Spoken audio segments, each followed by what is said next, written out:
at Mark Fidrich. Now, each time he gets the ball back, you'll see him mumble a couple of words to the ball. The first man ever to pitch 5 career no-hitters. Touch 'em all, Joe. I don't believe what I just saw. And it's another chance for Mitchell, and he makes a bare-handed catch. Ricky goes, a pitch taken, he's going to have it. Leaps high in the air, and he's got it. An incredible catch by the kid. And let it be said that number 8, Cal Ripken Jr. has reached the unreachable star. Major League Baseball Home Video presents This Week in Baseball, 20 years of unforgettable finishes. The great thing about baseball is it's never, ever over. Till it's over. And that opens the door for many an unforgettable finish. Mel Allen was the voice of baseball and the host of This Week in Baseball for its first 20 years. As such, he had the opportunity to witness countless wonderful moments. So we thought it might be nice to hear how Mel described an unforgettable finish from our first year, 1977.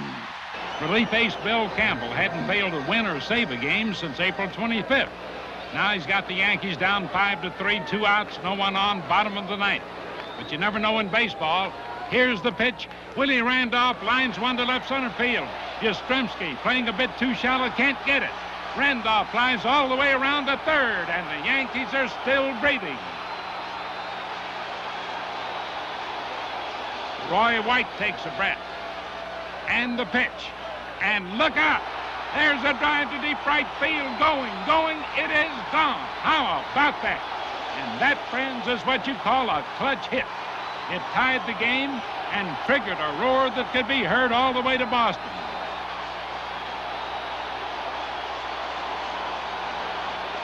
White shot set the stage for Reggie Jackson. It's the 11th inning, the winning run on second.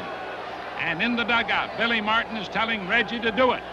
Get up there, swing that bat, and win this ball game. Reggie ready. And there's a line drive deep to right field, and it wins the ball game. Greg Nettles comes home with a winning run, and the New York fans let Reggie know he's home at last. That, of course, is the unmistakable voice of the great Mel Allen, the host of This Week in Baseball's first 20 years. Hello, I'm Ozzie Smith, and I've had the privilege of following Mel as the host. Whether I make it for 20 years still remains to be seen. Mel got to witness some amazing endings in his day, and he came to realize that an unforgettable finish can strike anywhere, anytime, like in these memorable regular season games. Michael Jack Schmidt needed 1 home run for number 500. And with the Phillies down 6-5 with 2 out and 2 on in the ninth, it seemed the perfect time to do it. The 3-0 pitch. Swing a long drive. There it is. Number 500. The career 500th home run for Michael Jack Schmidt. And the Phillies have regained the lead in Pittsburgh, 8-6. Schmidt's memorable milestone was also an unforgettable finish. The Cincinnati Reds held tonight to honor longtime catcher Johnny Bench, who was finishing his career in 1983. Then in the 3rd inning of the game, Bench showed his appreciation. There it is. To left. Cruz going back. And it's gone. Oh, my. A home run for Bench on his night. Look at John. Number 389 in this crowd. Capacity is going crazy. You couldn't have scripted a more poignant close to a career. A home run on your night before the fans and friends who love you the most.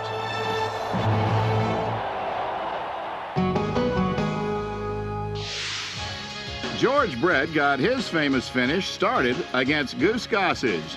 The Yankees led by 1 with 2 out and 1 man on in the ninth. Uh-oh. That's gone.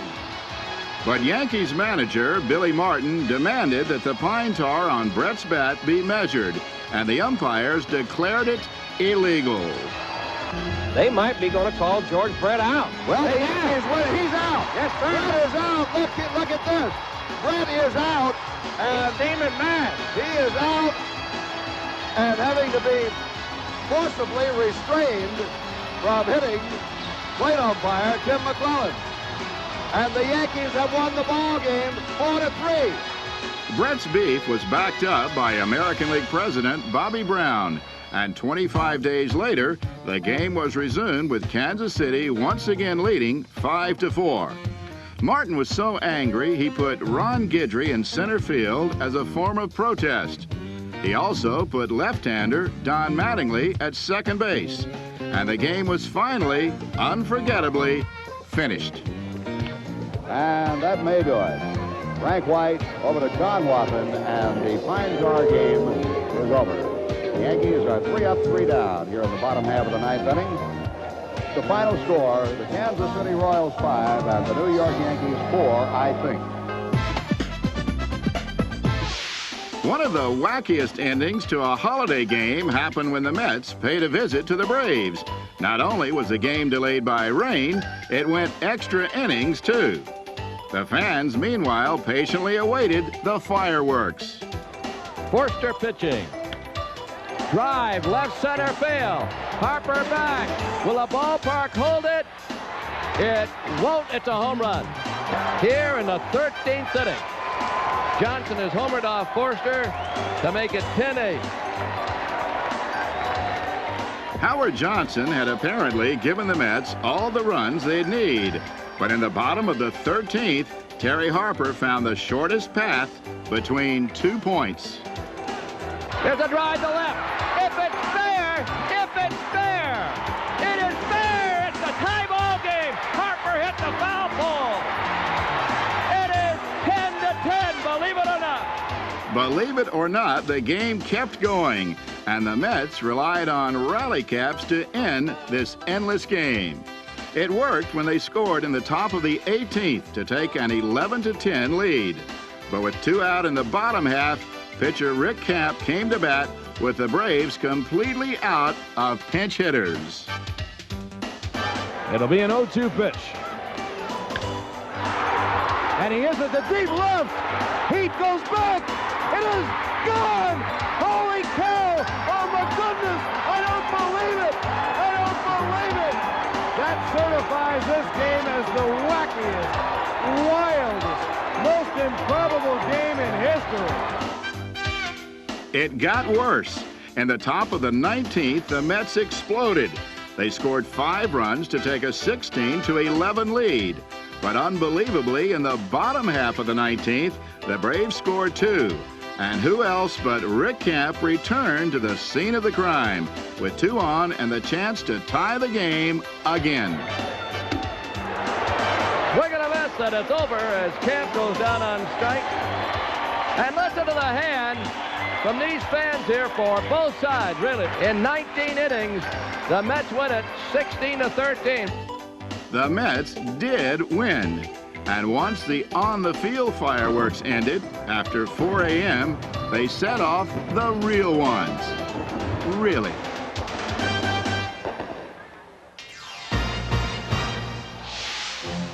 Juan Nieves had the chance to throw the first no-hitter in Milwaukee Brewers history.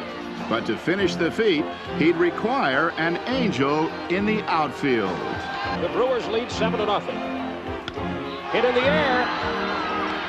Yount makes a great catch, and Juan Nieves has thrown the first no-hitter in Milwaukee Brewer history. Juan Nieves has no-hit the Baltimore Orioles on a great game-ending catch by Robin Yount. Juan Nieves has thrown a masterpiece, and he has been backed up by great hitting and outstanding defense. There was a most unforgettable subplot to the Astros' 1986 season when Mike Scott set out to clinch the National League West title. Now the hitter is Will Clark. He's 0 for 3. Swinging a bouncer. This could be it. Davis runs to the bag.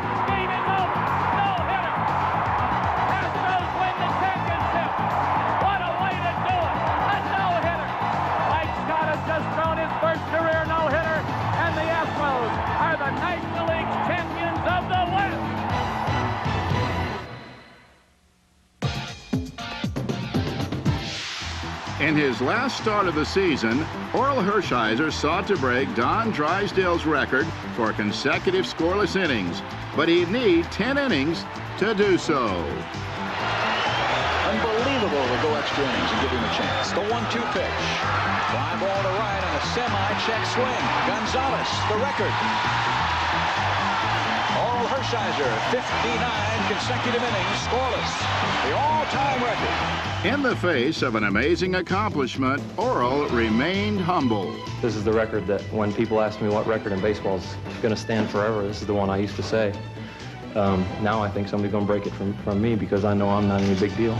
A performance made better by its unforgettable finish. On the last day of the season, Mike Witt was 3 outs away from pitching the first ever perfect game in Arlington Stadium, a feat that would give the Angels an off-season for the ages. Strike 3. He has struck out 10. So Bobby Jones coming out as a pinch hitter. Mike Witt has 1 out in the bottom of the 9th inning.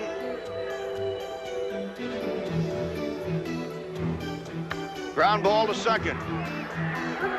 Wilfong to first, 2 down. Just one batter remained for the Rangers, Marv Foley.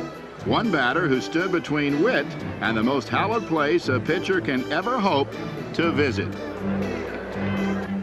Bouncing ball to second, he's got to do it. A perfect game for Mike Witt. Mike Witt pitches a perfect game for California. From Witt's end, you couldn't have asked for a more perfect finish to the season. Well, all I was going for today was 15. I wanted that really bad, but as the game went on, I knew I had a no-hitter. I didn't know about the perfect game until later, but that's a great feeling. I really don't know what to say right now. It's so soon afterwards. Maybe tomorrow it'll sink in or something. Yankee Stadium has seen its share of 50 home run hitters, like Mickey Mantle and Roger Maris. Well, Yankee Stadium was the site once again in 1990, when on the last day of the season, Cecil Fielder needed just 1 home run to reach 50. There's a long drive all the left down the line. If it stays there, it's gone. If they fair ball, hits the facing of the upper deck. Home run number 50 for Cecil Fielder. He becomes the 11th man in Major League history to collect 50 home runs in a season. In Detroit, I felt more pressure than I did here in New York because, I mean, it was standing ovation every time I came up. And it was a lot of pressure because it's the last day of the season. And, you know, I think it was a lot easier when I finally got with my wife and boy because, you know, she told me that, you know, it didn't matter anymore because, you know, I'd had a good season and, it really didn't matter if it happened. But, of course, you know, they wanted it to happen, and I did too. But took a lot of pressure off me last night when she told me, hey, just go out there and just do the best you can. And if it doesn't happen, we're going home. And with the pressure off, Cecil decided, what the heck, go for one more, 50 and 51, both on the last day of the season.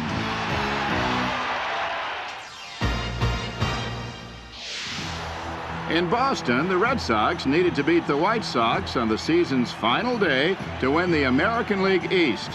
Boston had a 3-1 lead with 2 out in the 9th, but they'd still need a miracle. For with reliever Jeff Reardon on the mound and 2 men on base, Ozzie Guillen hit a shot. Line down the right field line, hooking toward the corner, Brunansky! He made the catch in the corner! A great catch by Tom Brunansky! And the Red Sox are the champions of the American League East in 1990.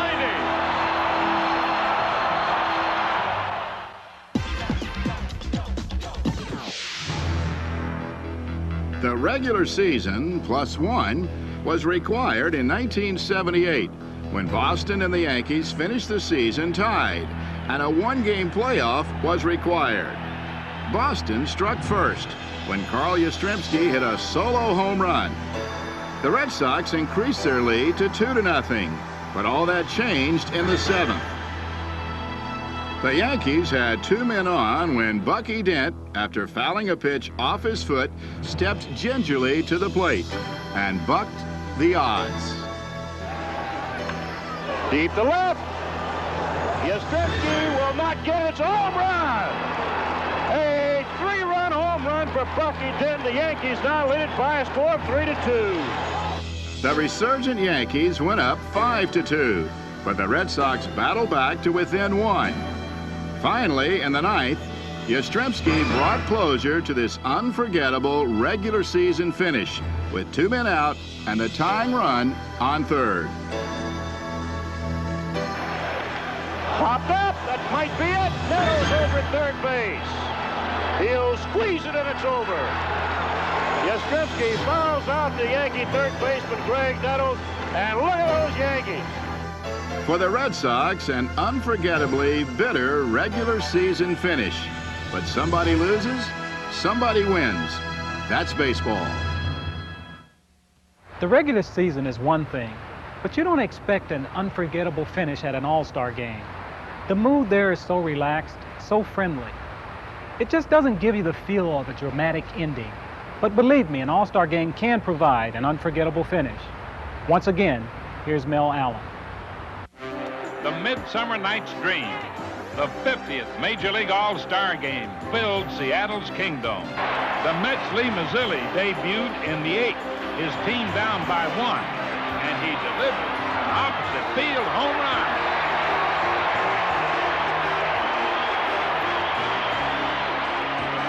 Once more, the score was tied, 6-all.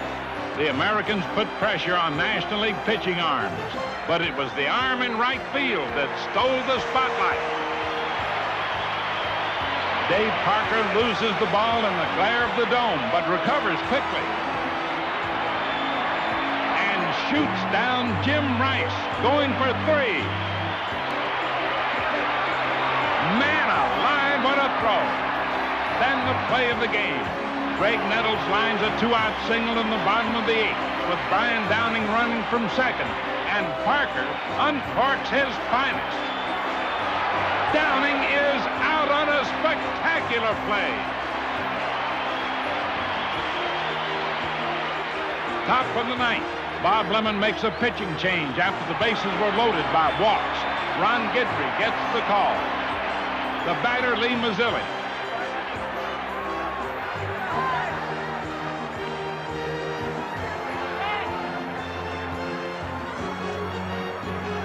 Ball 4, the Nationals lead 7-6. And that was good enough for Cub relief ace Bruce Sutter, who picked up his 2nd straight All-Star win and the National League's 8th in a row.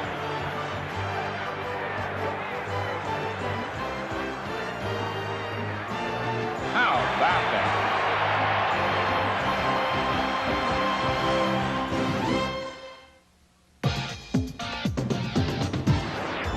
Oakland was the All-Star site in '87, and Montreal's Tim Raines emerged as the star. The game was dominated by pitching and moved scorelessly into the 13th inning.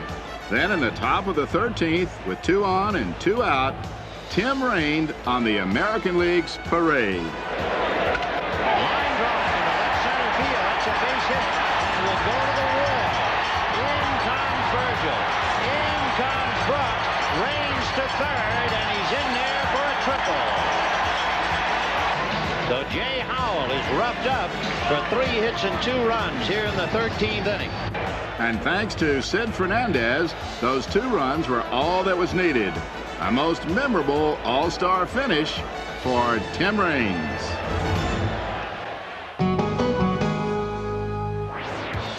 Having not won in 6 straight years and facing Baltimore's Lee Smith with 1 on, 1 out in the 9th, trailing 7-5, things look bleak for the National League. Then, Fred McGriff. And the ball is slid to left center field.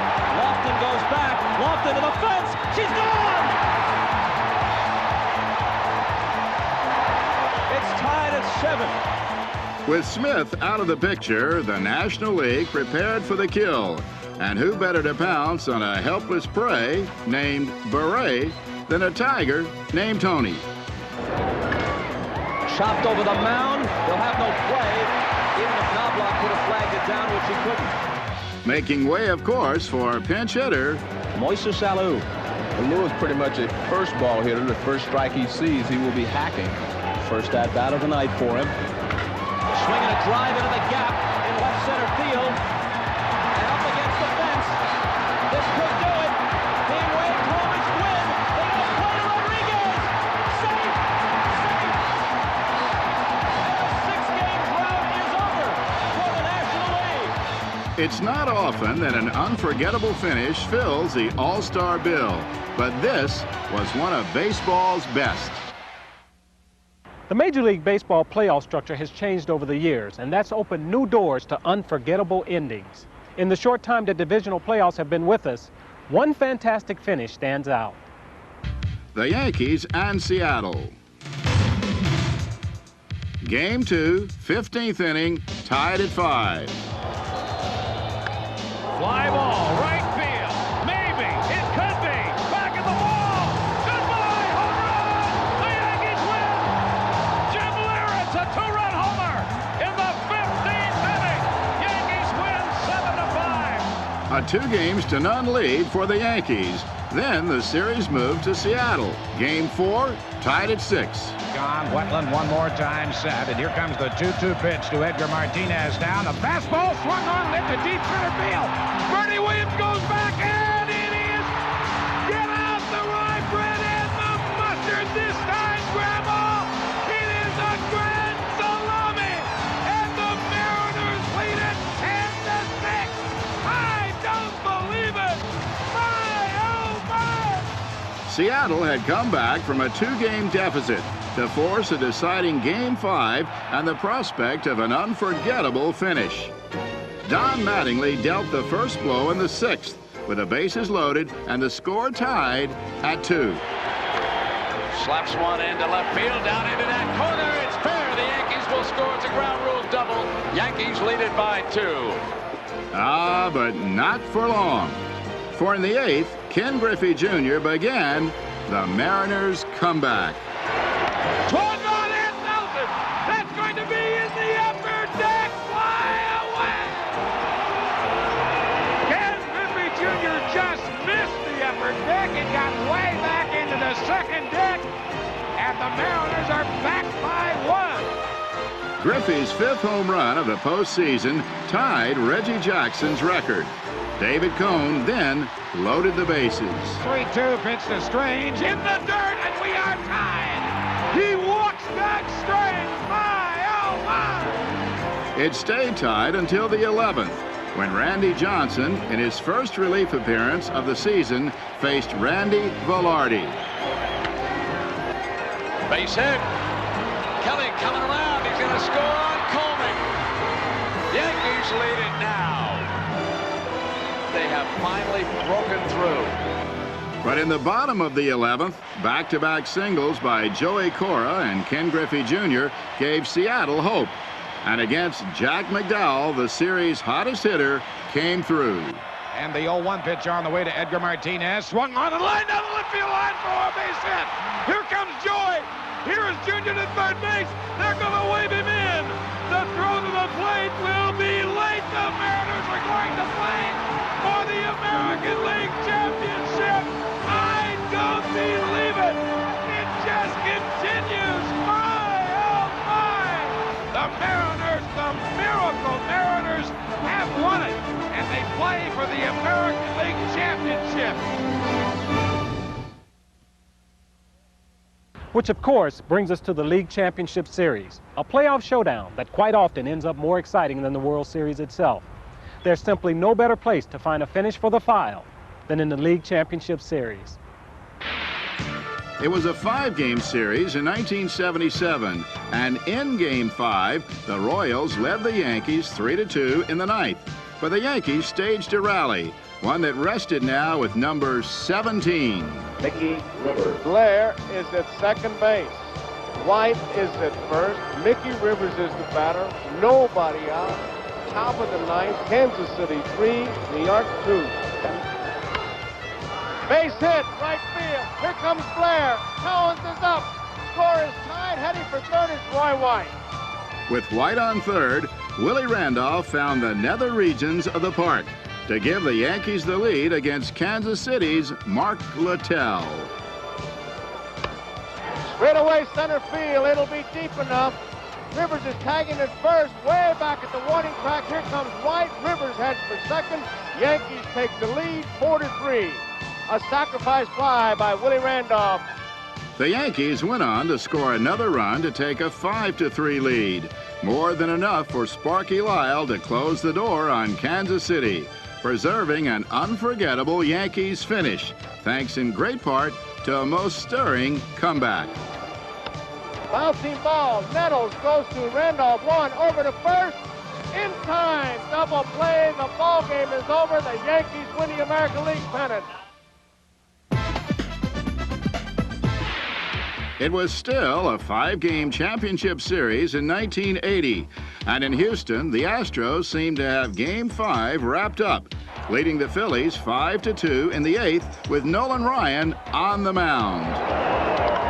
Oh, a line drive, base hit, left center field. Larry leads off the Phillies' 8th with a single. Boone will be followed by Greg Gross.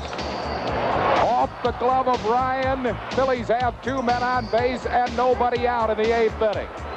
So the Phillies coming right back. Gross a bunt. It's a good one. Nolan Ryan, no play anywhere. A bunt single. Greg Gross, and the Phillies have him loaded. A bases-loaded walk to Pete Rose closed the gap to 5-3. 2 more runs scored on infield grounders to tie the game at 5 and bring up Manny Trillo. The 1-strike pitch. Trillo, a line drive. Fair ball, left field line. Avi left scores. There's Dylan to being waved around. He's going to score. Manny Trillo at third, a triple. Phillies lead at 7-5. What a comeback by this first bunch of Phils. But the Phillies' 5-run 8th was countered in the bottom of the inning when Houston scored twice to tie the game at 7. For the first time, a Game 5 went into extra innings. Here's Gary Maddox with a runner on third and 2 out. Pitch on the way to Maddox. Line drive, center field, sinking, base hit. That ball's in play. The Phillies lead at 8-7 on Gary Maddox single to center. The Phillies had brought the house down with their rally, and Dick Ruthven closed the door. The windup by Ruthven. Here's a punch shot to center field. Maddox racing over. He catches the ball. Phillies win the pennant. The Phillies win the ball game 8-7.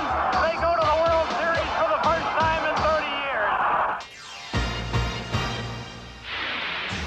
In 1985, the Toronto Blue Jays rushed to a 3-1 championship series lead over Kansas City. Under the old system, the Royals would be finished, and Toronto would have been the first Canadian team to reach the World Series. But with a 7-game series now in place, the Royals were able to win 3 straight, topped off by this from Jim Sundberg in Game 7. In the air to right, Barfield going back. Look out for the wind. It hits the top of the fence, and I believe it's still in play. Yes, it is. 2 runs will score, 3 runs score. It's a triple for Sundberg, and Kansas City's lead goes to 5-1. The Royals went on to gain their 3rd straight triumph and a trip to the Fall Classic. And this may do it for the Royals. For the 2nd time in their history, they're on their way to the World Series. They had a long way to come back, and then they had to win it right here at Exhibition Stadium, where Toronto had one of the best home records in all of baseball. A similar scenario was unfolding in the National League, where the Cardinals, after being down 2-0 to the Dodgers, had fought back to tie the series at 2 games apiece. Now in Game 5, Ozzie Smith came to bat in the bottom of the 9th. The Dodgers called the outfield in, for in more than 3,000 career at-bats, the Wizard had never hit a left-handed home run. This one has extra innings written all over it, doesn't it? Ozzie hangs over the plate. He's not the long ball threat from the left side. Smith corks one into right down the line. It may go. Go crazy, folks. Go crazy.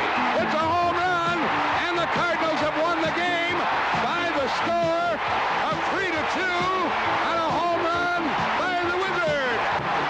With their 3rd straight victory, the Cardinals had now taken a 3-2 lead over the Dodgers and had made way for an equally unforgettable moment in Game 6. With the Dodgers leading 5-4 in the ninth and Tom Niedenfuhr once again pitching, Jack Clark came to bat with runners on second and third. Some thought Clark should have been intentionally walked. He wasn't. Swinging a long one into left field. Adios, goodbye, and maybe that's the winner. A three-run homer by Clark, and the Cardinals lead by the score of 7-5, and they may go to the World Series on that one, folks. Behind back-to-back unforgettable finishes, the Cardinals did in fact go to the World Series.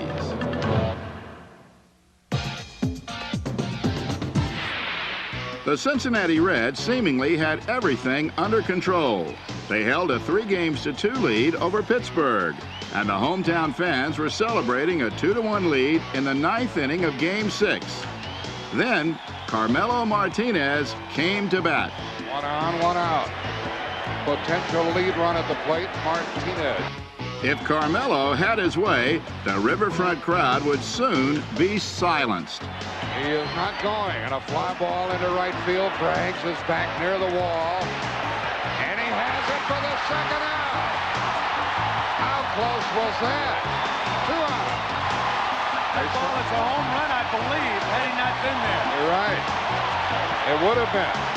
It would have been a 3-2 Pirates lead. It wasn't, and Randy Myers followed with a strikeout, one that preserved the triumph and gave the Cincinnati Reds a trip to the World Series.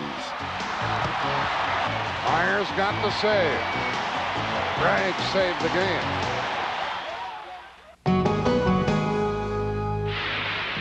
At the Oakland Coliseum in 1992, the A's seemed ready to even their series with Toronto at 2 games apiece. There's a line drive to right field, and Carter dives, can't make the play. It's a base hit. Sierra on his way to second, and he slides in safely as Henderson scores the 6th run of the game for Oakland. But not even a 6-1 lead was safe this day. And in the 8th inning, Toronto began a most unforgettable finish when Candy Maldonado closed the gap to 6-4. Still, the A's were 81-1 when they reached the 9th inning with the lead, thanks in great part to Dennis Eckersley and his Major League leading 51 saves during the regular season. But Devon White singled and moved to third on an error, and that set the scene for the dramatics of Roberto Alomar. And a drive hit to right field. Sierra going back, looking up, and this game is tied. Roberto Alomar, with his 2nd home run in as many days, has tied the game. It remained tied at 6 into the 11th when Pat Borders came to the plate with 1 out and runners on first and third. His mission to give Toronto its 6th straight run. And there's a line drive to left field. Henderson makes the catch, tagging up his bell. The throw not cut off, and the run scores, and the Blue Jays have taken a 7-6 lead. Toronto held on to take a 3-1 lead in the series, a margin Oakland never overcame, allowing the Blue Jays to become the first Canadian team ever to go to the World Series. It was a classic Game 7 in 1992, Pittsburgh and Atlanta. 9th inning, Pirates lead 2-0. Ron Gant smashes one to left, mere inches from being a grand slam home run. It's 2-1 now, but a walk reloads the bases, and a pop-out leaves the Braves one last chance for a trip to the World Series. Their hopes rest with Francisco Cabrera, an unknown pinch hitter. He hacked to the 2-0, now the 2-1. Line drive to the base hit! Justice has scored the tying run. Green to the plate. And he is safe. Safe at the plate. The Braves go to the World Series.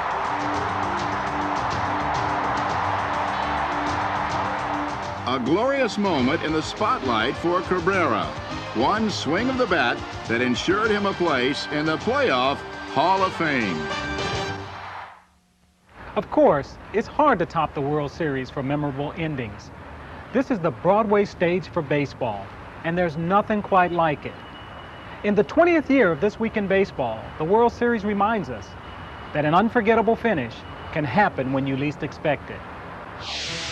Joe Torre's Yankees were on the ropes after losing the first 2 games of the '96 series, then winning the third. They now trail the Braves 6-0 in Game 4. It did not look good for the visiting Yankees, but New York battled back. They scored 3 in the 6th to cut the lead in half, and with 2 men on in the top of the 8th, catcher Jim Leyritz faced the Braves' ace reliever, Mark Wohlers. In the air to left field. Back at the track, at the wall, we are tied.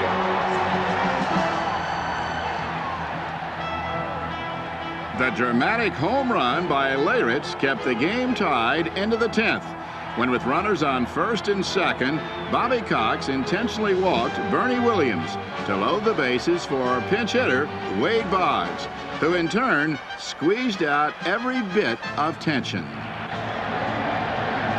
3-2 pitch. The Yankees take the lead. New York scored another run to go up by 2, much to the delight of Yankee fans down south. The Braves' 6-0 lead was now a memory. Pendleton shoots it to deep left. Range is there, falling as he catches it, and in 10 innings, the Yankees hang on and win 8-6. Of course, New York won the next 2 as well, sweeping the final 4 after losing the first 2, and evoking memories of a series 18 years prior.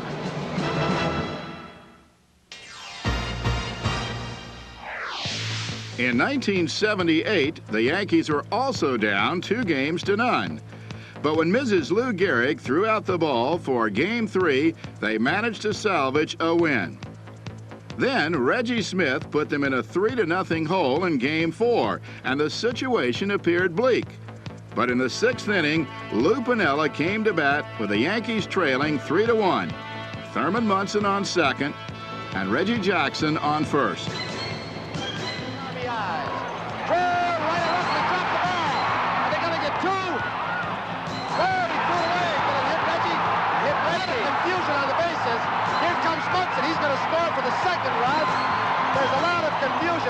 And Reggie was the source of that confusion. After being forced out at second base, Reggie rolled into the throw to first base, and that allowed Munson to score. Tommy Lasorda argued interference, but without success. So with the score now 3-2, Thurman Munson came to bat in the 8th with a runner on second base. Terry Forster pitching. Here's the 2-strike pitch to Munson. Ground ball to third, fair ball down the line. The tying run will score. Munson's on his way to second. He's in with a double. It's 3-3. The last-minute heroics by the Yankees sent the game into extra innings, where in the bottom of the 10th, Lou Piniella returned to the scene with 2 men on and nobody out. Here's Welch's pitch. Line drive, base hit, right center field. Here comes White. Norris doesn't have a play. The Yankees win. The champions finish like champions. After being down 3-0, they win it in 10-4-3. The Yankees went on to become the first team to sweep the final 4 games of a World Series after losing the first 2. Shea Stadium, Game 6. The Red Sox need 1 to clinch. But in this scenario, anything can happen. An unexpected guest at Shea Stadium. But any outside intervention the Mets might have hoped for seemed to disappear in the 10th, when with the game tied at 3, Dave Henderson blasted a home run to left. The Red Sox would add another run to make it 5-3, and it seemed obvious to everyone that the Red Sox jinx was about to end, for both the Mets and the Boston Champagne were on ice. Everybody sitting very quietly in that New York Mets dugout, hoping against hope that something will start to happen. That something did happen in the bottom of the 10th, with 2 out and nobody on base. Lined into left field, base hit for Carter, and the Mets are still alive. Third ball, and that's going to be hit to center, base hit. And now suddenly with 2 out in the 10th inning. The tying runs are aboard, and Ray Knight will be the batter. And that's going to be hit into center field, base hit. Here comes Carter to score, and the tying run is at third in Kevin Mitchell. Boston manager John McNamara steamed out of the dugout and called on Bob Stanley to face Mookie Wilson. Mets still trail by 1 with Ray Knight on first and Kevin Mitchell on third. And it's going to go to the backstop. Here comes Mitchell to score the tying run, and Ray Knight is at second base. Amazingly, the Mets had fought back to tie the game at 5, but they weren't done yet, for there still remained one fateful play. Little roller up along first, behind the bag. It gets through Buckner. Here comes Knight, and the Mets win it. It was one of the most unforgettable finishes the World Series has ever witnessed. So euphoric were Mets fans, so depressed the Red Sox. It was fait accompli that the Mets would win Game 7 and the 1986 World Series. For sheer drama, there's no better place than Hollywood, and there aren't many moments that can compete with this. We have a big 3-2 pitch coming here from Eckersley. Gibson swings and a fly ball to deep right field. This is going to be a home run. Unbelievable! A home run for Gibson. And the Dodgers have won the game 5-4. I don't believe what I just saw. I don't believe what I just saw. That's the most memorable moment in my life because I've seen a lot of home runs of great significance and great importance, but I never saw one with the drama attached to it that had. Because here's a guy that didn't even go out for the introduction. He was packed in ice the entire game, and I would run in every inning, and I'd say to him, "How do you feel, big boy?" And he'd go like this, and I'd run back out. I'd go in there, "How do you feel, big boy?" This. Now, we're coming off the field for the bottom of the 9th inning, and I got it all planned at Socia, Hamilton, Alfredo Griffin, the 8th hitter, and the pitcher.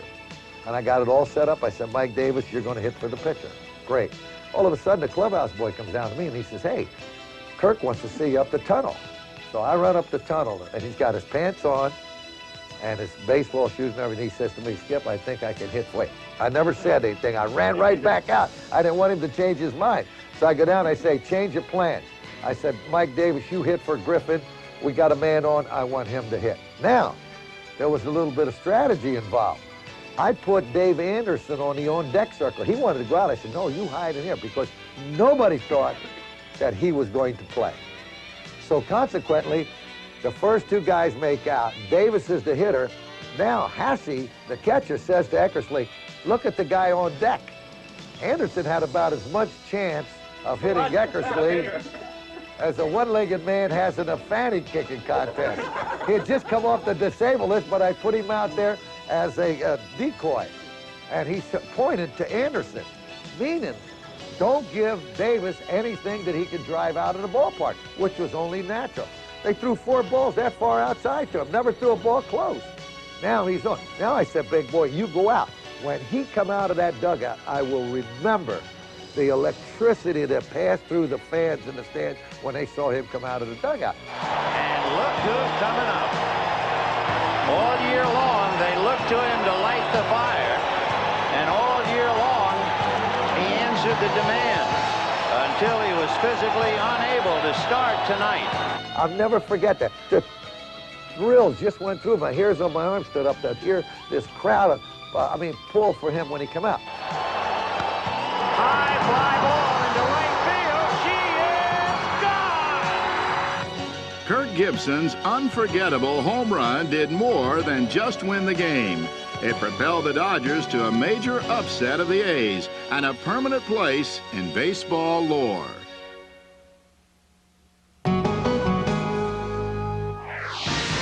In the '91 series, home was a place to be, as the home team won the first 5 games. In Game 6 at the Metrodome, the Braves trailed 2-0 in the top of the 5th when Terry Pendleton came up with 1 man on. Puckett chases it to the track. It might go. We're tied. Tied at 2, and eventually tied at 3 after 9. Then in the bottom of the 11th inning, Kirby Puckett staked his claim to the Hall of Fame. Into deep left center from Mitchell, and we'll see you tomorrow night. It was just the 4th time ever an extra inning World Series game had ended with a home run. And this unforgettable finish, of course, set up a Game 7. The home team had now won all 6 games, but all bets were off in the finale when nobody scored through 7. Then in the 8th, Atlanta had the first good chance to break the deadlock when Pendleton came to bat with Lonnie Smith on first. Pendleton into left center field. That ball is down, and a bad, well, it's off the wall. Lonnie Smith is held up at third, and he didn't do very good base running. That was terrible by Lonnie. Smith had fallen for the decoy at second base. A huge faux pas, for the Braves failed to score. The scoreless tie moved into the 10th, with Jack Morris still on the mound for Minnesota. Then in the bottom half, a double, a sacrifice, and 2 intentional walks set the stage for Gene Larkin. With just 1 out, the Braves brought everyone in, and Larkin needed only to put bat on ball. The Twins are going to win the World Series. The Twins have won it. It's a base hit. It's a 1-0 inning victory. 7 games, all 7 victories for the home team.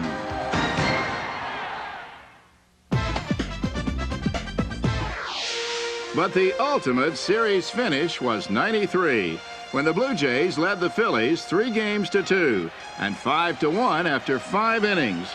But the Fighting Phils staged a valiant comeback, scoring 5 runs in the top of the 7th to take a 6-5 lead.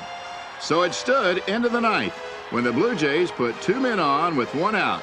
Joe Carter meet Mitch Williams. Now the 2-2. Well hit down the left field line.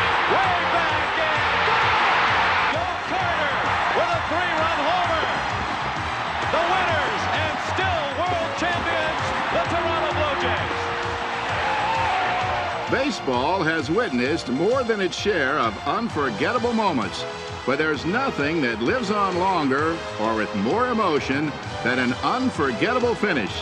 That final moment when heroes live forever. Baseball has witnessed more than its share of unforgettable moments. But believe me, there's nothing that produces more emotion than an unforgettable finish.